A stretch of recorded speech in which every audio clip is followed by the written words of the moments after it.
आकाशवाणी से प्रस्तुत है प्रादेशिक समाचार।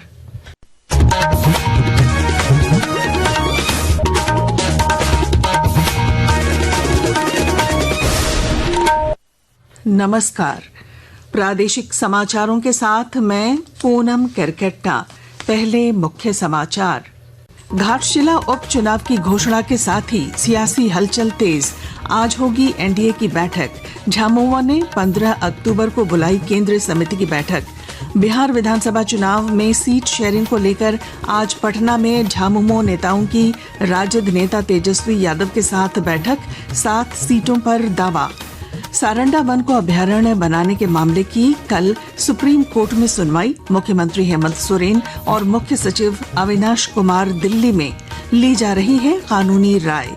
रांची समेत राज्य के ज्यादातर जिलों में 9 अक्टूबर तक बारिश के आसार। मौसम विभाग ने 10 अक्टूबर से मौसम साफ होने का जताया पूर्वानुमान। और केंद्रीय विश्वविद्यालय झारखंड में खेलोत्सव पुरस्कार समारोह का आयोजन। 300 से ज्यादा खिलाड़ियों को किया जा रहा है सम्मानित। और अब समाचार विस्तार से। घाटशिला उपचुनाव की घोषणा के साथ ही पूर्वी सिंहभूम जिला प्रशासन ने तैयारियां तेज कर दी हैं। जिला निर्वाचन पदाधिकारी करण सत्यार्थी ने प्रेस कॉन्फ्रेंस आयोजित कर बताया कि घाटशिला विधानसभा क्षेत्र में 11 नवंबर को होने वाले मतदान में 2,55,823 मतदाता हिस्सा ले सकेंगे। इनमें 1,24,899 पुरुष और 1,30,921 महिला मतदाता हैं। चुनाव के मद्देनजर प्रशासन ने सुरक्षा को लेकर कड़े इंतजाम किए हैं। पुलिस अधीक्षक पीयूष पांडे ने बताया कि आदर्श आचार संहिता लागू होने के बाद पुलिस की सख्त निगरानी रहेगी।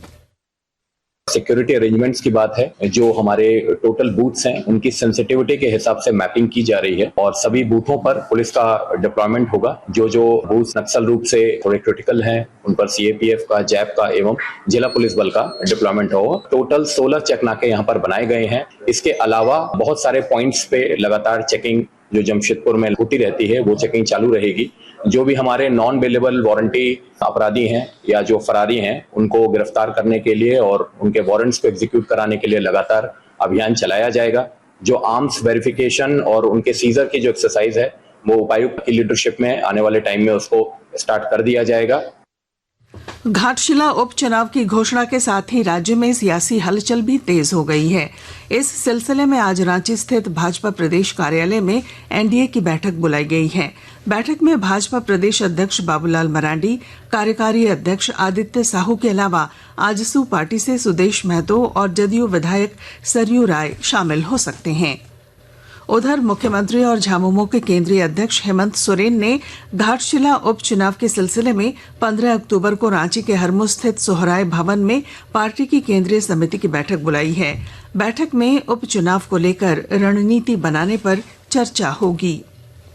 झामुमो की नजर बिहार विधानसभा चुनाव पर भी है। इस सिलसिले में आज पटना में सीट शेयरिंग पर झामुमो नेताओं की राजद नेता तेजस्वी यादव के साथ बैठक होगी।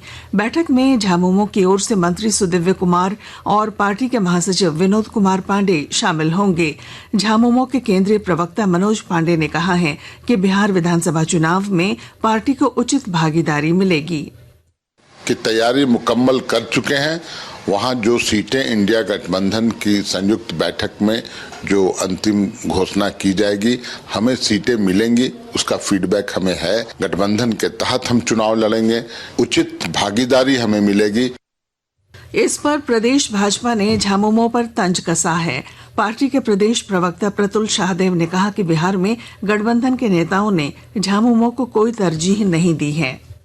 अब राजद ने बुलाया है कि अपने कोटे की सीटों से 1-2 सीट अनुकंपा के आधार पर दे दें। कहाँ झारखंडी अस्मिता की बात ये लोग करते थे और कहाँ झारखंडी अस्मिता को गिरवी रखकर 1-2 सीट अनुकंपा पर लेने जा रहे हैं। सारंडा को वन्य जीव अभयारण्य घोषित करने पर कल सुप्रीम कोर्ट में सुनवाई होगी। इसे लेकर राज्य के अधिकारी रांची से दिल्ली तक कानूनी राय ले रहे हैं। मुख्यमंत्री हेमंत सोरेन और मुख्य सचिव अविनाश कुमार पिछले 2 दिनों से दिल्ली में हैं और वहां भी वे विधिक विमर्श ले रहे हैं। सुप्रीम कोर्ट ने कल होने वाली सुनवाई में मुख्य सचिव को सशरीर उपस्थित रहने का आदेश दिया है। आकाशवाणी के ताजा तरीन समाचारों के लिए आप हमारी वेबसाइट news.on.air.gov.in पर लॉग ऑन कर सकते हैं। ताजा समाचार X handle @AIR news alerts और Facebook page All India Radio news पर भी उपलब्ध है। आप प्रादेशिक समाचार एकांश के एक्स हैंडल @AIR news_रांची और Facebook page Akashvani news Ranchi, Instagram page तथा YouTube channel AIR news Ranchi पर भी हमारे बुलेटिन सुन सकते हैं। प्रादेशिक समाचार आप आकाशवाणी रांची से सुन रहे हैं। प्रधानमंत्री नरेंद्र मोदी ने शासनाध्यक्ष के रूप में देश की सेवा के 25वें साल में प्रवेश करने पर लोगों का आभार व्यक्त किया है। प्रधानमंत्री ने भरोसे और स्नेह के लिए लोगों को धन्यवाद भी दिया। उन्होंने कहा कि देश की सेवा करना उनके लिए सम्मान की बात है। उन्होंने कहा कि महत्वपूर्ण प्रयासों से पिछले 11 वर्षों में महिला, युवा, किसान सशक्त हुए हैं और 25 करोड़ से अधिक लोग गरीबी से बाहर आए हैं। खूंटी की 2 नाबालिग जनजातीय बच्चों को दिल्ली पुलिस की 3rd बटालियन और झारखंड सरकार द्वारा संचालित एकीकृत पुनर्वासन संसाधन केंद्र की टीम ने रेस्क्यू कर खूंटी CWC को सुपुर्द किया है। दोनों नाबालिग बच्चियों को खूंटी के एक मानव तस्कर ने दिल्ली में बेच दिया था और वे वहां नौकरानी का काम कर रही थीं। जिला बाल संरक्षण पदाधिकारी अल्ताफ खान ने बताया कि जांच के बाद बच्चियों को परिजनों को सुपुर्द कर दिया गया है। खूंटी जिला के कर्रा प्रखंड की दिल्ली ट्रैफिकिंग की शिकार हो गई थी, तो उनको निर्मल छाया जो CWC दिल्ली में है उसके द्वारा 3rd बटालियन के माध्यम से दोनों बच्चियों को खूंटी जिला लाया गया है और उसमें बाल कल्याण समिति के समक्ष उसको प्रस्तुत करके आशा किरण शेल्टर होम में रखा गया था। फिर उनके परिजनों को बुलाकर सुपुर्द कर दिया गया। आदि कर्मयोगी अभियान के तहत खूंटी जिले के आदिवासी और आदिम जनजाति बहुल गांवों में लगातार विशेष ग्राम सभाओं का आयोजन किया जा रहा है और जानकारी दे रहे हैं हमारी संवाददाता। आदि कर्मयोगी अभियान के तहत खूंटी जिले के चिन्हित आदिवासी एवं आदिम जनजाति बहुल गाँव में लगातार विशेष ग्राम सभाओं का आयोजन किया जा रहा है। आदि कर्मयोगी अभियान के तहत आयोजित विशेष ग्राम सभा में ग्रामीणों की सहभागिता के साथ आगामी 5 वर्षों के लिए तैयार विलेज विजन एक्शन प्लान को धरातल पर उतारने की योजना है। विलेज विजन एक्शन प्लान में शिक्षा, स्वास्थ्य, पेयजल, कृषि, स्वरोजगार एवं आधारभूत संरचना जैसे विषयों पर ग्रामीणों के सुझावों और आवश्यकताओं को शामिल किया गया है। ज्योत्सना शीला, आकाशवाणी समाचार, खूंटी। घरेलू शेयर सूचकांक सेंसेक्स और निफ्टी आज सुबह के कारोबार में सकारात्मक रुख के साथ कारोबार कर रहे थे। अंतिम रिपोर्ट आने तक सेंसेक्स 200 अंक बढ़कर 81,988 पर और निफ्टी 49 अंक बढ़कर 25,126 पर पहुंच गया था। इधर सराफा बाजार में रांची में 22 कैरेट सोने का भाव 1,12,000 रुपए प्रति 10 ग्राम है, जबकि चांदी की कीमत 1,57,000 रुपए प्रति किलो है। मौसम। रांची सहित राज्य के ज्यादातर जिलों में 9 अक्टूबर तक बारिश के आसार बने हुए हैं। 8 अक्टूबर को राज्य भर में वर्षा होने की संभावना है। 10 अक्टूबर से रांची सहित अधिकांश जिलों में मौसम साफ होने लगेगा। केंद्रीय विश्वविद्यालय झारखंड के खेल विंग की ओर से आज खेलोत्सव पुरस्कार समारोह का आयोजन किया जा रहा है। कुलपति प्रोफेसर क्षिति भूषण दास की अध्यक्षता में हो रहे इस समारोह में करीब 300 प्रतिभावान खिलाड़ियों को सम्मानित किया जा रहा है। और अब अंत में मुख्य समाचार एक बार फिर। घाटशिला उपचुनाव की घोषणा के साथ ही सियासी हलचल तेज। आज होगी एनडीए की बैठक। झामुमो ने 15 अक्टूबर को बुलाई केंद्रीय समिति की बैठक।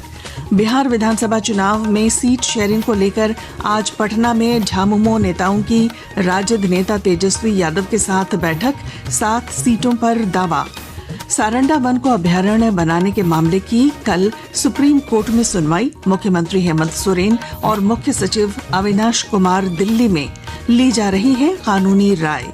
रांची समेत राज्य के ज्यादातर जिलों में 9 अक्टूबर तक बारिश के आसार। मौसम विभाग ने 10 अक्टूबर से मौसम साफ होने का जताया पूर्वानुमान।